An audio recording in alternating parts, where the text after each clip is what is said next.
Shafiq sir আমাদের ধরছে, ধরে মারধর করছে। বাসা আসার পরও গেঞ্জি খুলে না। তারপর আমি জিজ্ঞাসা করলাম যে গরমের মধ্যে গেঞ্জি খুলো না কেন, গেঞ্জিটা খুলো। তো ভয় খুলে না। তারপরে আমি আর কি খুলে দিলাম, খোলার পরে দেখি যে এখান থেকে ছিলা পুরা ছিল। পরে জিজ্ঞাসা করলাম যে কী হচ্ছে, তোমার তো আমরাই সহজে মারি না এই কাজ। আমরা যখন ক্লাস 7-এ পড়ি কেন্দ্রীয় হাই স্কুলে। এখন আমাদের আজকের লাস্টের ক্লাসে শফিক স্যারের ক্লাস ছিল। এখন শফিক স্যার আমাদের পরীক্ষা নেওয়ার কথা ছিল, এর জন্য আমাদের সিট প্ল্যান করছে। আমার সিটটা পড়ছিল একদম লাস্টে। পরে আমার সাথে একজন দুষ্ট ছেলে বসছিল।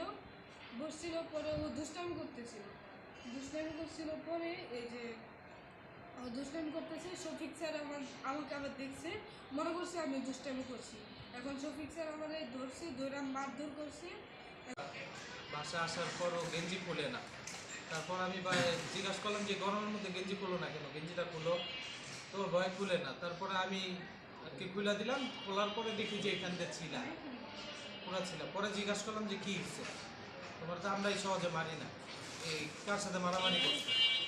পরে বলতে চায় না, অনেক বকাঝকার পরে বললো যে ওর স্কুলে শফিক স্যার আছে, ইসলাম পিউনে, উনি মারছে। কেন মারছে?